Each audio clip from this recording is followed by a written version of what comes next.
era munakenya simu ne jajja tone ensa somula madendo do mulaba jajja tone no buli omusinkana ebipite kuba ebirungi bwana abakubanja obasasula sondoza tijja tambula bulungi wempibwa ajinywevu mu ngeri y'enjawulo wale ashira lero madde nsabanji wereze sebonzikiza shira lero njiwereze muganda waffe Professor Dr. Lawrence Muganga oyagala nnyo CBS era ngambye kwali yateeka bato ya shiba ne sindi omutegeera owai omumanyi nkugambye ebikololo alla bondabire nnyo mugambye tone sempe jakutumira kwali akuwuliza so Dr. Lawrence Muganga wa Victoria University Sebo tukubuuzaako nabo kwa nabo emirimu mwe balesomesa gwanga kuletera abayimbi abatasoma bonna tugenda bale Victoria obazzeyo basome ne promoter baddeyo ne ba promoter temukaddiye munasobola Victoria University okusoma gibera myaka bone kusomesa yobuto toyaze ladies and gentlemen tuline Joshua Baraka muzikirize njogere bwene nti oboyogera ku bayimbi abalina oluyimba olutambula yomu ku bayimbi abo betulina mu Uganda wano abalina oluyimba olutambula sikuwaana nti lwakuba wooli but we've been playing your song now it's getting to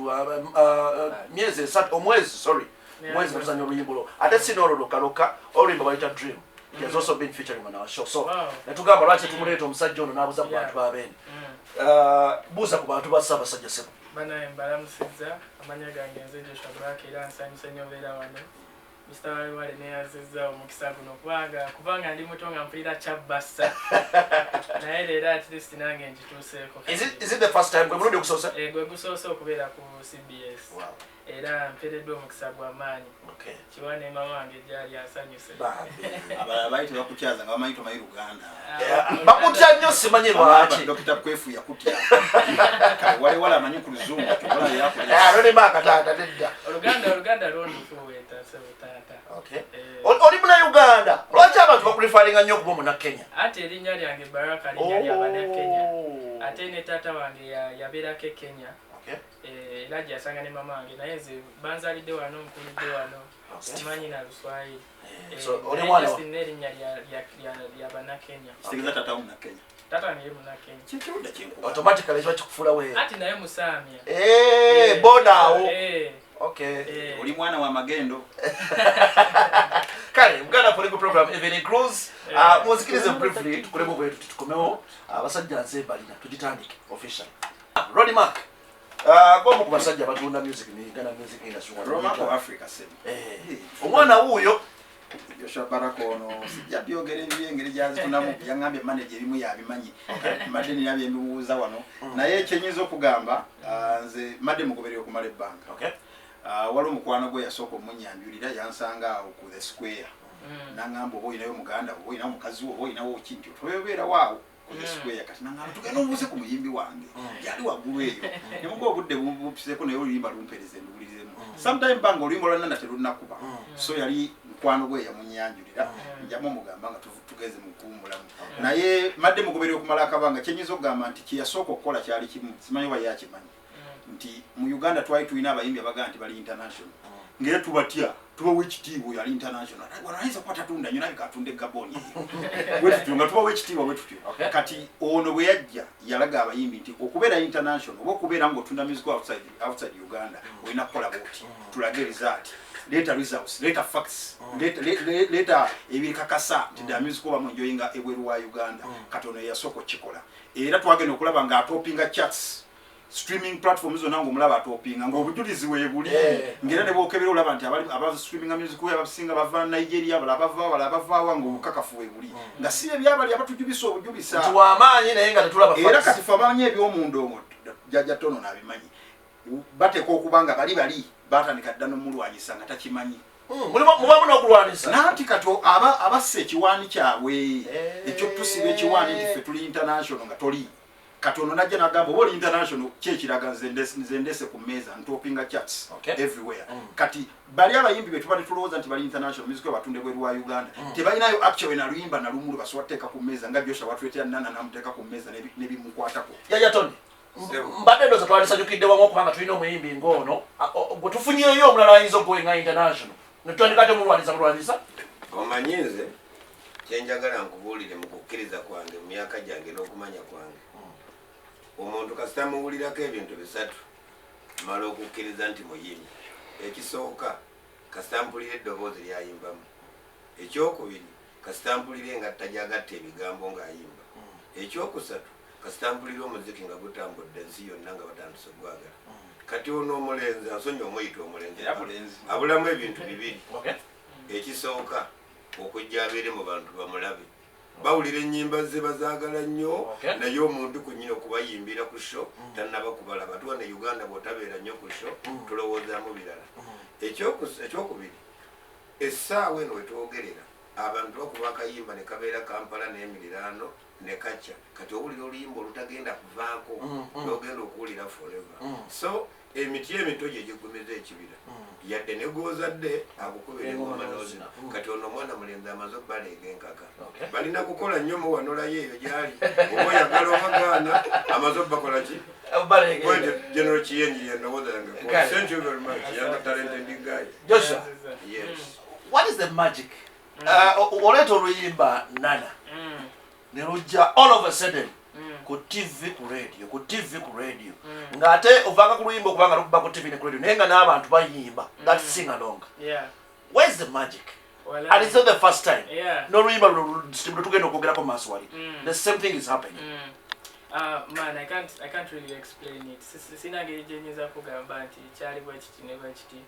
Naye from the beginnings ne team yange nga were pushing for something. Twagala to take Uganda to the world. Nga twagala music wa for Uganda ensi yonna eberenge muwuliriza. So kuva dda nga twakatandika nga kyetupushinga kyetugezaako kola. Mukama n'atukwatirako Nana ne kasala. Kasingako katandikira ku TikTok. Okay, katandikira ku streaming platforms. Kubanga kati ngazi Spotify nga bakateeka mu playlist ez'amaanyi biki. Nzikiriza nkwatemu katono nnyo. Wali nyinawo muganda nge Ronnie Mark munamawulire, ate nyinawo wano senior promoter Ssaabavulu, muganda nge Jajja Tony. Bwati bwe tugenda kubanga tambula olunaku olwaleero. Now bwe twagende mukumulamu Joshua obadde okyagezaako tunnyonnyola magic waali. Mbadde tambula nnyo mbavubuka eyo nga abasinga obungi baba bakwogerako naye nga waliwo ekitambula ennyo mbavubuka nga bagamba nti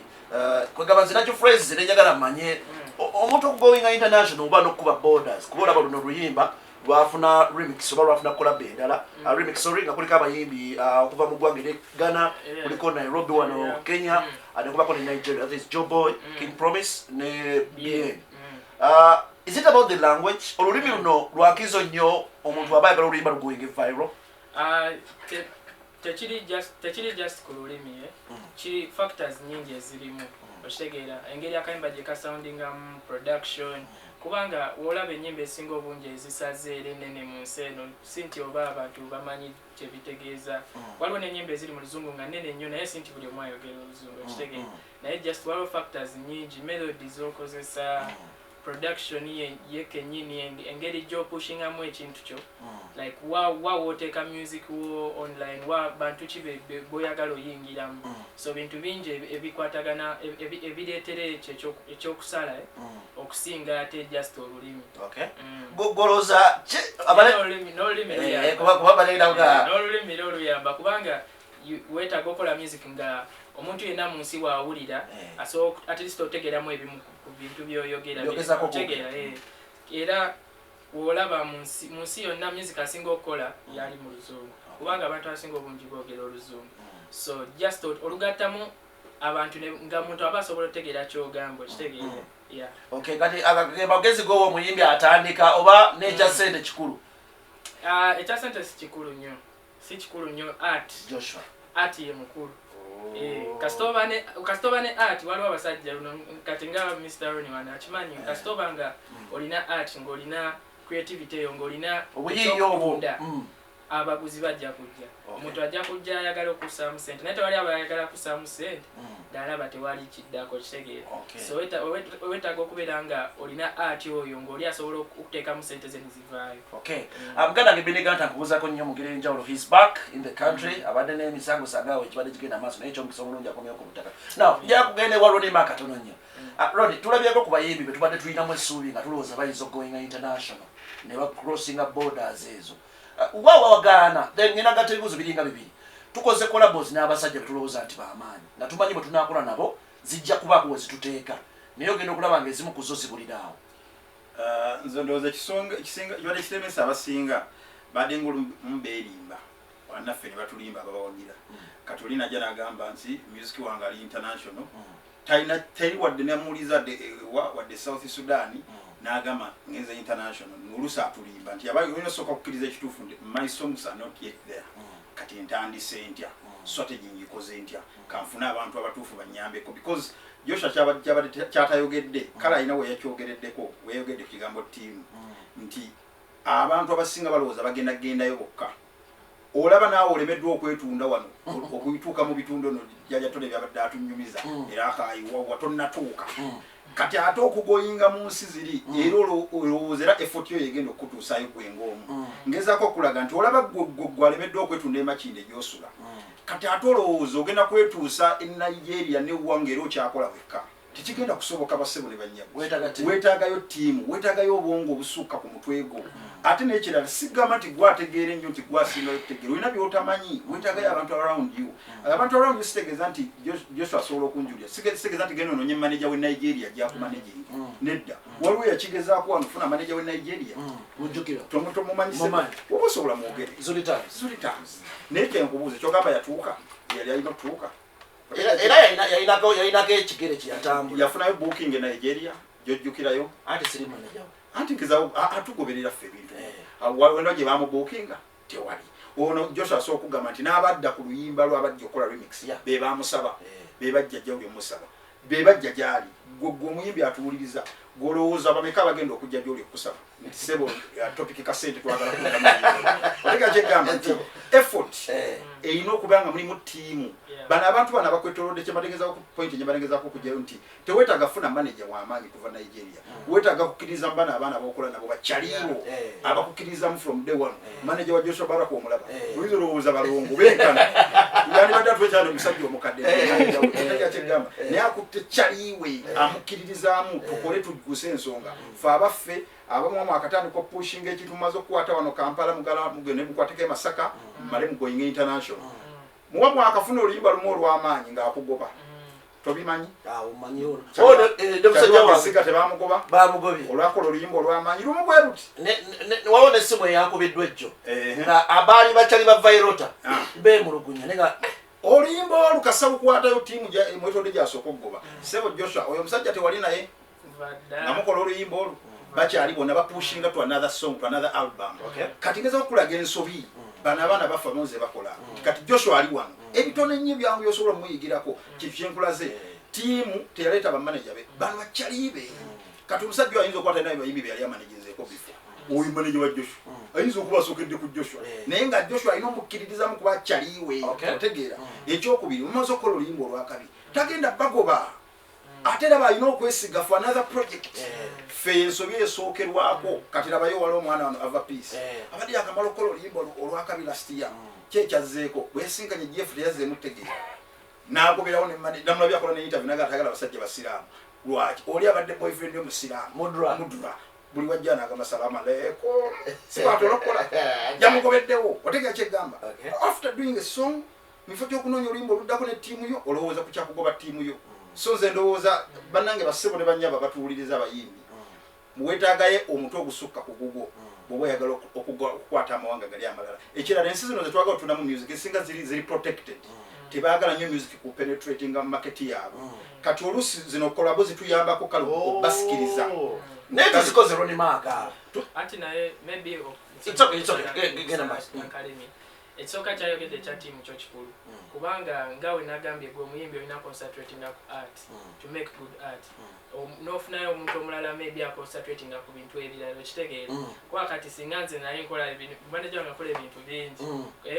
okupromotinga brand yange biki kati nze ate nzira mubyekolera mbasijja malako then also kyagambye ekyo ekya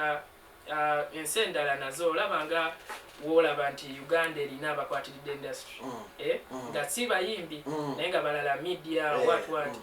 like waliwo companies kati bono ino bamanya kati then mu nsi endala era kyekimu okitegeera so when we talk about collaboration it's not just even kuluyimba lokante oba nti muyimbi na muyimbi sometimes it's manager and manager sometimes it's you have to nomanya ku ba radio ba presenter beri kubanga toyinza kwagala bakube kayimbako ku radio in Nigeria ngate tomanyi yo presenter no okitegeera so ebintu webityo you have to know the industry there for you to better okujingira obulungi okitegeera kyokugamba you can collaborate on that waliwo music azanye ebweru nga omuyimbi tamanyi yo presenter yina taina gwamanyi Nigeria ne music ena azanye lwaki nti waliwo kyebayita ku discovering music abantu basinga mu discovering kati collabo zino ziyambako zangu yako zikola nga catalyst eyo ku discovering music wo anti Joshua Baraka bwayimba ne Joboy kati fani wa Joboy omuntu adakwa music wa Joboy Nigeria gamba who is this boy na bugolinga ko wali alabe Joshua Baraka inayo nyimba chenda kati mukuliza mu nyimba za Joshua Baraka enda alizo funa maka imba akamunyumiti na aka discoveringa kati no usanga akazanya ku radio yawe ne kati gwesebo sekita ali kusalama road ulemedde waawo olusi baagala ku discoveringa neti bagenda kujja kusalama bakusange katate bino ebirusi bino byofuna nga collabos ezikuyambako katali nga kataliso kwangu yako ku discoveringa music ba mu discovering kale wale inayo buyimbo bwako kituufu nekakumira njala ngende wa Jaja Tono olaba nti abasajja bano bateeka obudde bungi mu ndongo yaabwe ba Joshua Baraka obudde bungi sente bateeka mu sente amaanyi bateeka mu mangi mufuna omukisa Jaja Tono abayimbi bafunye omukisa betuyita the so big artists bafunye omukisa ofunye omukisa musinkanya abatwala eggwanga lino mu maaso lwaki temufloatinga yo nsonga nkulu ziruma music industry kakati nze ngenda kwawukana muko ne mutwe wange Ronnie Mark njawukane muko omuyimbi agambye nti ziba sente na timu waka ate nze nkugamba nedda talent has no age ekitone tekiyina myaka talent tusobola gisibira wantu wonna n'obwoyagala otya bw'ovaayo ne talent yo nebyoyimba ne bwe babitegeera gwe bakuba omuziki ogenda kulaba nga abantu batandise okutegeera byokutegeera nze emyaka gye nnina nakula nga simanyi kayimba ke bali bategeeza ow'amaaso ameeru w'okumugombozi naye nze nawuliranga endongo ffe twabiteeka mu kubiyimba omudigido guno wafanga nnyo ku mudigido kuliko ekikompolo ekya Desemba wajja ogabatuka nongiira enva okitegeera nga bakuba omuziki netugumenyeko enfuufu netugalenga ne bayimba ffenye ffe tuteekawo ebyaffe tukola ki which means talent ekwata omuntu yenna tosobola giggalira wantu wonna modde wakireyita mu kamooli kati this guy is talented yaleeta ebintu bye baagala ngenda kugereza ku Gagamero president big size extra large nze mwana saagala munzanya bekomma kakati nze mwogeranga senior promoter yayimba ebbanga lyonna mu Uganda nga tafunanga luyimba lusala bosiya nga teruyingira yadde aluwa nkubuulira nayo okuyimba love you every day yatambuza bebe kulu ensi yonna ne bategeera nti ava mu Uganda naye nyinza okugamba nti eriyo abatawuliranga luzungu naye nga bawulira ekubajja kubangamu obuntu oshegera kati ye mwana mulenzi ne byakoze so yendowooza eyange nga nvudde ku saidi yawe nti ekitone tekiriiko myaka kyobulanze nakoma ku fresh kid okutegeka ebivulu nze omusajja omukulu envizi nkoma wali nkere wa fresh kid okwegayirira nze nziraawo booking yange manager mpa ekitabo bayimbisa akale katuka nogamba nkoye obuze manager ebivulu nkaago mulundi omu balaka kajja mwe kati nengamba nina kyenjagala oyongere okutangaza eggwanga lino lyongere okutegeera abaana bano nga bawulidde obudde bateeka mu bungi era tuzze tulaba ku bayimbi bangi abayimba ennyimba ennungi naye n'amaliriza nga talina kyazifunyemu bwe mugenda ne musinkana abakulu abo mubagamba ki kati ate kiro ekyabakulu kirala ebyo bagiyita copyright president yagisayininga wano mu mwaka gwa 2006 bagiyita copyright and enabling act 2006 kakati ekyalemesa abantu bonna mu ggwanga botateeka nkola teeka lya copyright ne bano balooya boolaba betulina abanene ne bannabyabufuzi bonna batandise gibuukira kati kyobulaba ate awo nebazaamu Eddie Kenzo Eddie Kenzo president wa federation awo nkwatagana naye yebale nti kasomala okulwanirira copyright yabadde akirwanirira ebbanga lyonna tubabaddewo basajja tubabaddewo basajja balala balwanirira njagala nkugire kubanga nze nina omukisa kankumalireyo nti Eddie Kenzo lwaki mwebaza asobola okuyimirira n'avaayo n'agamba temutuwa buwi ssente naye mutuwe ssente nga tulina ebyaffe nammwe musobola okufuna mu byaffe kati gavumenti yawo ne badde emanyi nti bw'osuubula embuzi ennyaanya n'olima nti weewali ssente kumbe bano abaana abalenzi bayingiza ssente be bakwatiridde kye bayita night economy nti singa gavumenti enyweza copyright olaba oluyimba lw'omwana oyo nga bonna bali bakubye sonye okuyita omwana oli mwana wange according to industry nti oluyimba lw'omwana olaba lutambudde singa buli alunyigako n'aluwuliriza n'enkuba gye lukubyemu nga afunako siringisi bibiri buli lutu gye lukuba okimanyi nti singa kati alina kalina Kampala road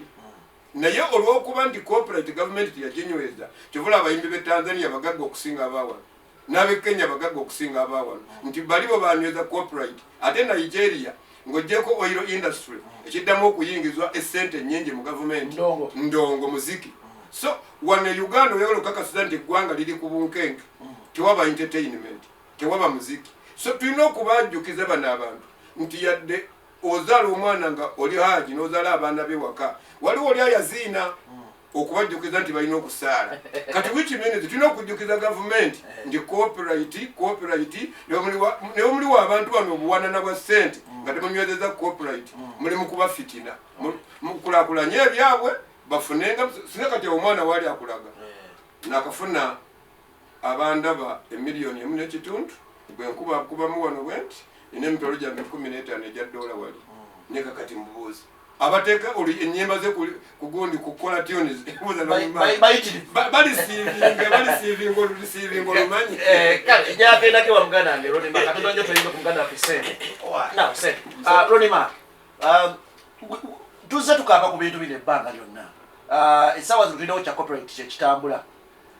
do you think kubimu ku bitawaanya music industry ya Uganda copyright kyekikulembera copyright kyekimu ku byo naye ekizibu nti tetusobola asomesa copyright mu sheeno nekibwa kubanze kyenazuula kimu nti abayimbi engeri gye mbabeeramu bambi tebakimanyi n'abayimbi tebamanyi na copyright egenda bagasi tebakimanyi era bino tubyogerera wano ne bw'omusanga awo n'omugamba copyright bannange bonna kyeboogera naye n'omugamba maama sooke tuddeko ebbala ennyinyonnyole ku kyosaba osobola okinnyonnyola copyright omanye egenda kugasa etya so bonna tebamanyi n'abo abayimbi batono abamanyi copyright egenda obagasa kubanga abasinga balowooza copyright olujja bagaggawadde munnange era ogenda sigalayo mu bwavu bwose bwennya copyright neeba n'agireeta omanyi lwaki nti copyright kyekuyambako kyokka ze kyendaba ekisinga obukulu kukuuma biyiiye byo bikuwa obwannannyini lwaki nti omuntu yenna bw'abizannyirako osobola n'omuwaabira n'omusesemya ssente era abantu basize ofuna mu copyright abasinga basesemya abantu bazanyidde ku waaka waabwe nti kati Joshua Baraka omulaba ali wano bw'omanyi bulango bumeka obulimu eruyimba lwa Joshua Baraka bw'osanga eyo ng'oli akubya akalango ani tone mbaziira akubya akalango n'ateekamu oluyimba lwa Joshua Baraka kati nga Joshua Baraka ajja ng'akugamba mukulu bwe yaluyimba watandika ddi sasula kati abasinga bagaggawadde nnyo olwebyo naye kati essaawa eno oli ne bwazanyira ku waakawo tolinawo otandikira kumugamba nti ogenda muwaabira otegera kyegamba nti kyandibadde bwe kityo abayimbi okuwanguyirako okukitegeera nti copyright egenda singa bayamba kuprotectinga waaka wamu kiki ekitawanya industry ekirina osookerwako gonjolwa ekitawanya industry income y'abayimbi ntono copyright esobola oyambako ku income ne si eyokka waliwo ebintu bingi kati kankuwa ekyokulabirako omuyimbi alibadde nga bwakola lonki emu bweti mwaka nga kisobola n'omuyamba okuva mbwavu leero abayimbi asobola okukola ekivuuno olaba nga akubye nti lwema n'amakulu akubye naye bweyatuula wansi okunyumiza ne ssente ze balina omusalaasala na buli kimu ogenda okulaba ng'alinga eyayimbye jasi okuzimbamu obuzimbi nga ssente teyazifunye tumulese bika bya mirundi ng'ebiri oluyimba lwe Delilah luzanye nnyo wano mu evening cruise mu Big 6 at 6 awo tugenda kutuukawo nawo naye era tulina okumwebuuzaako bantu bangi bawulira ennyimba zo naye jajatone kyayogeddeko kiri tebalina kutegeera omuntu aba ayagala akulabe enkola yaffe ey'abanaganda nga bwokimanyi tumala kulabako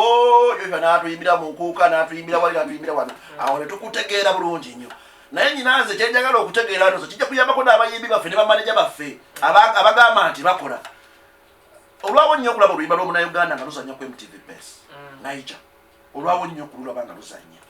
naye oluyimba luno lugenda okuzannya nga we luva wabadde oluyimba olw'amaanyi olw'omu Nigeria kyajjawulo kitaata kyokola fe kyetunatulaba kubanga tukola oba olina ssente nyingi naye nga totugamba si sente kubanga kiba kya sente singa ab'amaanyi bangi nnyo kubanga bangi bansinga sente naye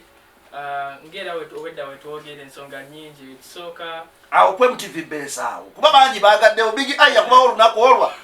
n'apostinga buli wamu mwana just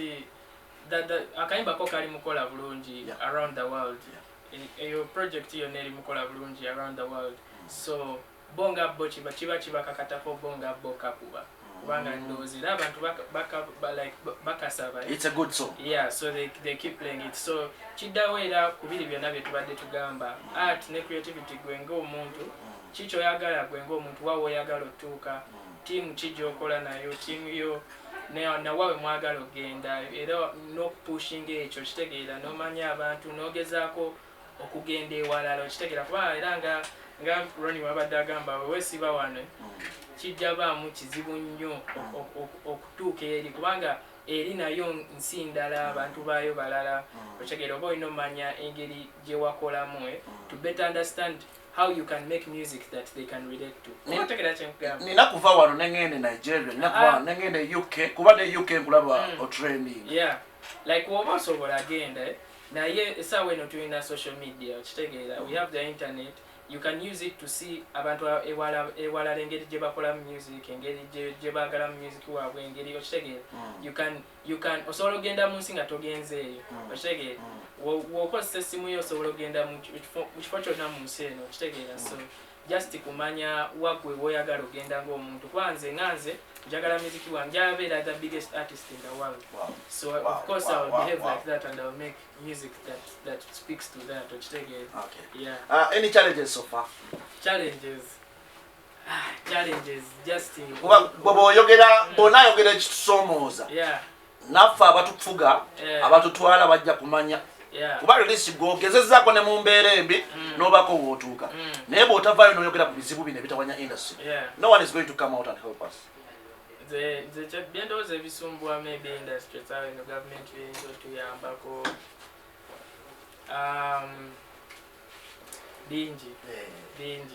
bingi nnyo naye ebimu ku byo emisolo giri awo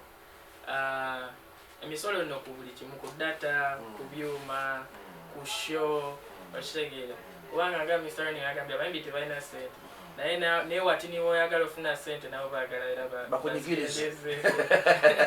okitegeera so things like that man I think this is a big industry that adds value to the government so I feel like it should be given more attention than it's being given right now okitegeera kubanga essaawa eno omuyimbi bamulaba just nga muyimbi oba kyekyo tebamulanga business okitegeera kakati batandise okusosola nti ono omuyimbi w'enyalemu ono omuyimbi wano ono omuyimbi muganda ono omuyimbi weeri munyankole oba bwekenya kangerereko naali wano you understand nti oli bw'aba agenze embalala bagenda mukolako effujjo n'omulala bw'aba azze wano mu lubiri nga bagenda mukolako effujjo kati awo ebituuse naye nga effujjo lya music ku level eya Uganda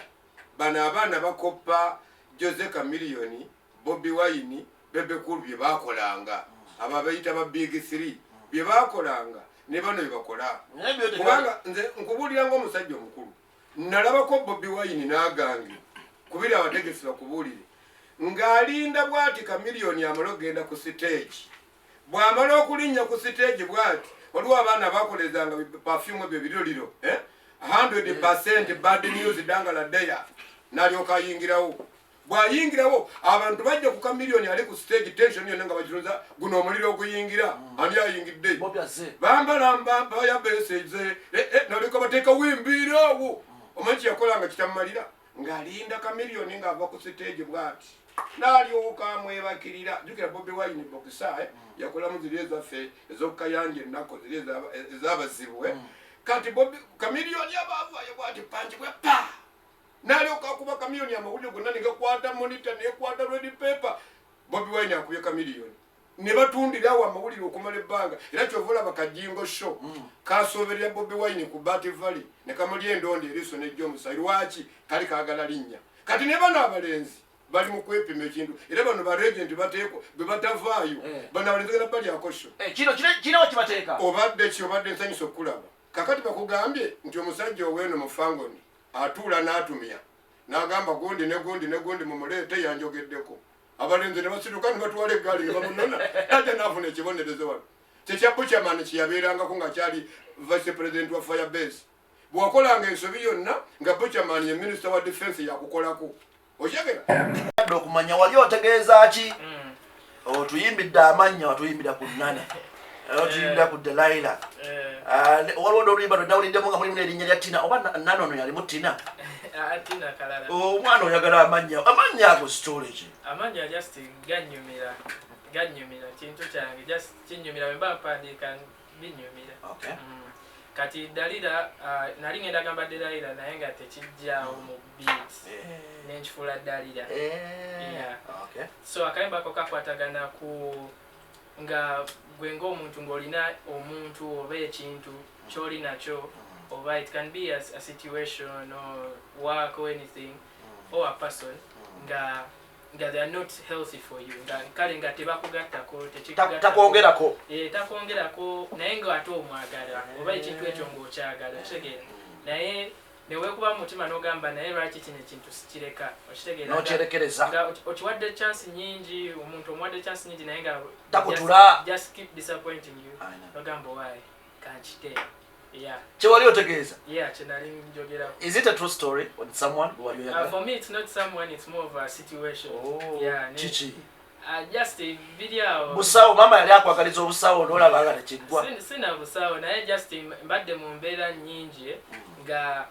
ngezaako nga I'm doing my best naye nga benkolera oba ekifo kye ndimu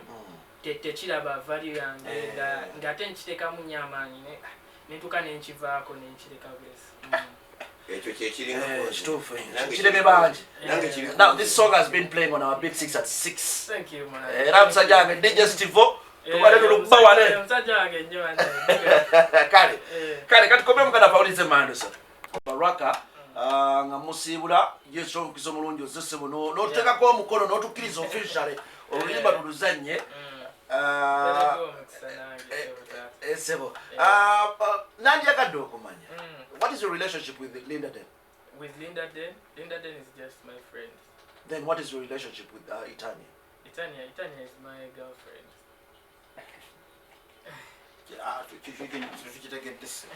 What is your relationship with Linda Den? Linda Den, kale kangambe mu Uganda. Linda Den mukwano gwa. Ate Etania. Etania chana cha. Kwabo bonnani asooka okubeera mukwano gwo? Linda Den. What happened? Kuba nina wenna in fact nali ne lwasa moyo twali kujjahaze naye nga ndaba embiranye wakati wa Linda Den ne Etania nga buli omu akulwanira mubijjawa nali nalaba n'amaaso gange wana just okitegeeza Linda Den yali kyaliwo just Linda Den just kyaliwo ono ye Etania byaddala Etania ye byaddala Linda Den kyaliwo alimba Etania amutumireko wale alimba owe katumira omuntu kale Etania amutumireko ze nali manyi muyisaawo luyimba si luyimba tubadde ffenna almost kugenda wera mwaka with Etania so tubadde ffenna ebbanga gwanvu naye ekyalinda Den alimba yo kale it's been a pleasure having you waliwo akatalekekaawo nina akayimba kafuluma enkya ne Ice Prince ne Sunday kafuluma nkya oba osobodde check out my pages so Joshua Baraka wonna wooli osobola okunfuna n'olaba byenkola ebigenda mu maaso ngenda ku tour ne Bien European tour next month so abasobola namwe mujje manager tomuleka kika manager ngenda naye musajja wange ayina tuwaamu ku sampo ya kapera kaka akafuluma enja naffe tukafuna ekirala kyenkukuutira bw'aba manager muleka abeere manajawo ng'akumanaginga bulungi naye ekizibu ekiri e Uganda abayimbi tebalina bamanager balina abantu bakutumako obutumi ndwalirayo CD genda ondetera sente ziryobukinge naye oba okkiriza nti manajawo 100% nkwegayiridde muleka akutegerere ku nsonga bwezi. Joshua Baraka, finally zenkutani neyanziza sebo nimpereddwa nnyo omusa okubeera ku CBS mbagala nnyo era nsaba mwongere okunsupportinga okusharinga music wange n'okubeera nange mbagala nnyo. okay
oyanjula amanya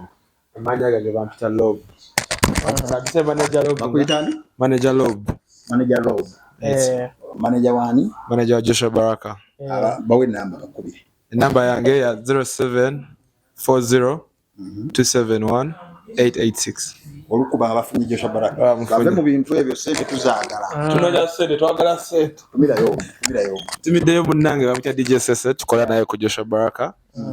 yeah he's a very good person omuyeka omukyala nkyanoonya Joshua Baraka ina logo abana b'e Kampala bayaayi atugende tulaba abe Europe